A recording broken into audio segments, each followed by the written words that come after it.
Hi friends, இன்றைக்கி என்ன topic பார்க்க போகிறோன்னா இலக்கணம் பொது. இது எந்த புக்குன்னு பார்த்தோம்னா 10th ஸ்டாண்டர்ட் தமிழ் புக். வாங்க லெசனுக்குள்ளே போவோம். முதல்ல இரு திணைகள். 6 அறிவுடைய மக்களை உயர்திணை என்றும் மற்ற உயிரினங்களையும் உயிரற்ற பொருள்களையும் அக்ரிணை என்றும் வழங்குவர். இந்த அக்ரிணையை அல்குட்டல் திணை என்று பிரிக்கலாம். இதுதான் இரு திணை, உயர்திணை, அக்ரிணை. அடுத்து ஐம்பால். பால் என்பது திணையின் உட்பிரிவு ஆகும். பால் என்றால் பகுப்பு என்று பொருள் மற்றும் பிரிவு.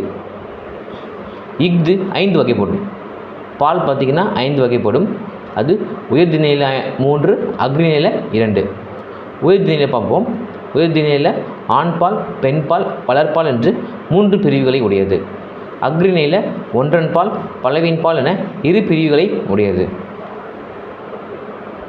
இப்போது உயர்திணைக்குரிய பால் பகுப்புகள் பார்ப்போம். வீரன், அண்ணன், மருதன் இதெல்லாம் ஆண்பால். வீரன், அண்ணன், மருதன் இதெல்லாம் ஆண்பால். மகள், அரசி, தலைவி இதெல்லாம் பார்த்திங்கன்னா பெண்பால். மக்கள், பெண்கள், ஆடவர் இதெல்லாம் பலர்பால். அடுத்து அக்ரிணைக்குரிய பால் பகுப்புகள் பார்ப்போம். அக்ரிணையில் ஒன்றை குறிப்பது ஒன்றன்பால் ஆகும். ஒன்றை மட்டும் குறிப்பது ஒன்றன்பால். எடுத்துக்காட்டு பார்த்தோம்னா யானை, புறா, மலை. அடுத்தது அக்ரிணையில் பலவற்றை குறிப்பது பலவின்பால் ஆகும். எடுத்துக்காட்டு பார்த்தோம்னா பசுக்கள், மலைகள் இதெல்லாம் அக்ரிணையில் பலவற்றை குறிப்பதற்காக பயன்படுத்துவது. இதுதான் பலவின்பால். அடுத்தது இடம். இடம் மொத்தம் 3 வகை. ஒன்று தன்மை, முன்னிலை, படர்க்கை. இந்த தன்மையிலே பார்த்திங்கன்னா தன்மை பெயர், தன்மை வினைகள்னு இருக்குது. அதை பார்ப்போம். முதல்ல தன்மை பெயர்கள். நான், யான், நாம், யாம் இதெல்லாம் தன்மை பெயர்கள். தன்மை வினைகள் பார்த்திங்கன்னா வந்தேன், வந்தோம் இதெல்லாம் தன்மை வினைகள், அதாவது செயல். அடுத்தது முன்னிலை பெயர்கள். நீ, முன்னிலைன்னா நமக்கு முன்னாடி இருக்கிறவங்க தான் முன்னிலை. தன்மைங்கிறது நான். படர்க்கைன்றது 2 பேரும் இல்லாமல் 3வது நபர் தான் படர்க்கை. முன்னிலை பெயர்கள் பார்ப்போம். நீ, நீர், நீவிர், நீங்கள்.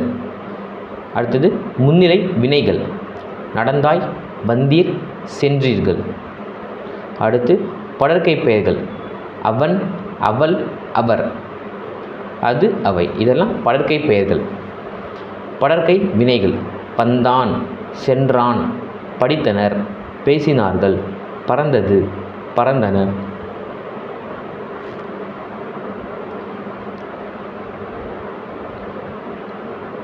அடுத்தது வழு, வழாநிலை, வழுவமைதி. இந்த 3ஐயும் பற்றி பார்ப்போம். இலக்கண முறையுடன் பிழையின்றி பேசுவதும் எழுதுவதும் வழாநிலை எனப்படும். இலக்கண முறையுடன் பிழையின்றி பேசுவதும் எழுதுவதும் பார்த்திங்கன்னா வழாநிலை. அடுத்தது இலக்கண முறையின்றி பேசுவதும் எழுதுவதும் வழு எனப்படும்.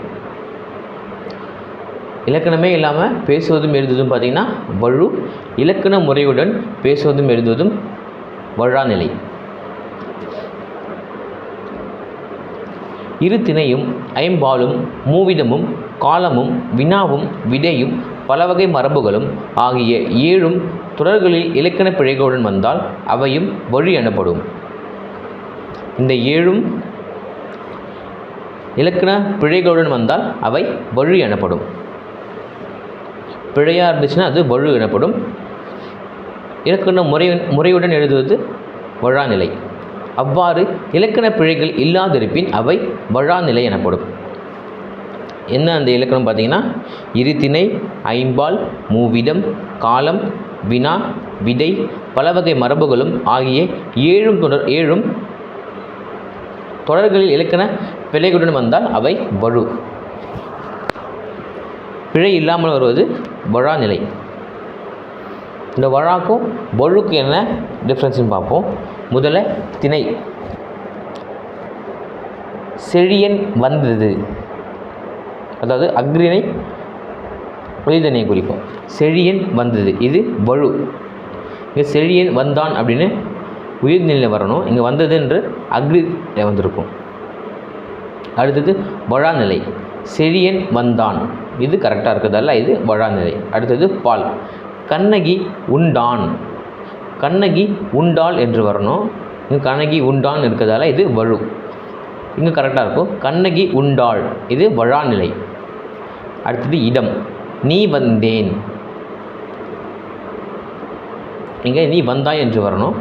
வழால பற்றின கரெக்டாக இருக்கும். நீ வந்தாய். அடுத்தது காலம். நேற்று வருவான், நேற்று வந்தான், இது வழாநிலை. வினா பார்ப்போம். ஒரு விரலை காட்டி சிறியதோ பெரியதோ என்று கேட்டல். ஒரு விரலை மட்டும் காட்டி நம்ம கம்பேர் பண்ண முடியாது, 2 விரலை காட்டினா தான் கம்பேர் பண்ண முடியும். இரு விரல்களை காட்டி எது சிறியது எது பெரியது என்று கேட்டல், இது வழாநிலை. இதுதான் கரெக்டாக இருக்குது. அடுத்தது விடை. கண்ணன் எங்கே இருக்கிறார் என்ற வினாவிற்கு கண்ணாடி பைக்குள் இருக்கிறது என்று விடையளித்தல். சம்மந்தமே இல்லாமல் இருக்குது. அடுத்தது கண்ணன் எங்கே இருக்கிறார் என்ற வினாவிற்கு கண்ணன் வீட்டிற்குள் இருக்கிறார் என்று விடையளித்தல், இது வழாநிலை. அடுத்தது மரபு. தென்னை மரங்கள் உள்ள பகுதியை தென்னந்தோட்டம் என்று கூறுதல். தென்னந்தோட்டம் சொல்லக்கூடாது, தென்னந்தோப்புன்னு தான் சொல்லணும். தென்னை மரங்கள் உள்ள பகுதியை தென்னந்தோப்பு என்று கூறுதல் வழாநிலை. இதுதான் வழுக்கும் வழாநிலைக்கும் உள்ள டிஃப்ரென்ஸ். அடுத்தது வழுவமைதி. இலக்கண முறைப்படி பிழையுடையது எனினும் இலக்கண ஆசிரியர்களால் ஏதேனும் ஒரு காரணம் கருதி பிழையன்று என ஏற்றுக்கொள்ளப்படுவது தான் வழுவமைதி ஆகும். ஒரு சொல் பார்த்திங்கன்னா இலக்கண முறைப்படி பிழையாக இருந்தாலும் இலக்கண ஆசிரியர்கள் பார்த்திங்கன்னா ஏதோ ஒரு காரணத்தால் இது பிழை கிடையாதுன்னு சொல்லி கூறுவது தான் வழுவமைதி. இவங்களுக்கு இலக்கணமே இல்லாமல் பேசுவாங்க. இப்போ பார்ப்போம். திணை வழுவமைதி. என் அம்மை வந்தாள் என்று மாட்டை பார்த்து கூறுவது, இது திணை வழுவமைதி ஆகும். என் அம்மை வந்தாள் என்று மாட்டை பார்த்து கூறுவது பார்த்திங்கன்னா திணை வழுவமைதி. இங்கு ஓப்பின் காரணமாக அஃறிணை உயர்திணையாக கொள்ளப்பட்டுள்ளது. என்னதான் இருந்தாலும் இது திணை வழுவமைதி. வழுன்னு சொல்லக்கூடாது, வழுவமைதி. சரிங்களா? அடுத்தது பால் வழுவமைதி. வாடா ராசா வாடா கண்ணா என்று தன் மகளை பார்த்து தாய் அழைப்பது, இது பால் வழுவமைதி. இங்கு ஓப்பின் காரணமாக பெண் பால் ஆண் பாலாக கொள்ளப்பட்டுள்ளது. என்னதான் இது தப்பாக இருந்தாலுமே இது பார்த்திங்கன்னா வழு அமைதியில் வரும். அடுத்தது இட வழுவமைதி. மாறன் என்பான் தன்னை பற்றி பிறரிடம் கூறும்போது இந்த மாறன் ஒரு நாளும் பொய் கூற மாட்டான் என தன்மையினை படர்க்கை இடத்தில் கூறுவது தான் இட வழுவமைதி. தன்மையை படர்க்கை இடத்தில் கூறுவது இட வழுவமைதி. அடுத்தது கால வழுவமைதி. குடியரசுத் தலைவர் நாளை தமிழகம் வருகிறார். வருவார் அப்படின்றது தான் போட்டிருக்கணும். இத்தொடர் குடியரசுத் தலைவர் நாளை வருவார் என அமைதல் வேண்டும். அவ்வாறு அமையவில்லை என்றாலும் நாம் பிழையாக கருதுவதில்லை. ஏனெனில் அவரது வருகையின் உறுதித்தன்மை நோக்கி கால வழுவமைதியாக ஏற்றுக்கொள்கின்றோம். அடுத்தது மரபு வழுவமைதி. கத்துங் குயிலோசை சற்றே வந்து காதில் பட வேணும் என்று பாரதியார் பாடியிருப்பார். குயில் பார்த்திங்கன்னா கத்தாது, குயில் கூவும்.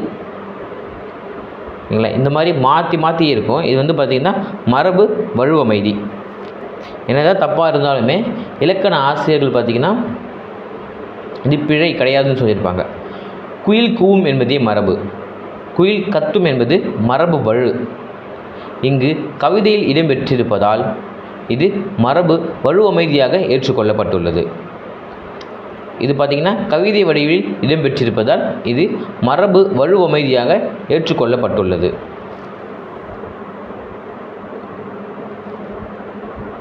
இதோட வழுவமைதியும் முடியுது. இந்த லெசனும் முடியுது. தேங்க்யூ.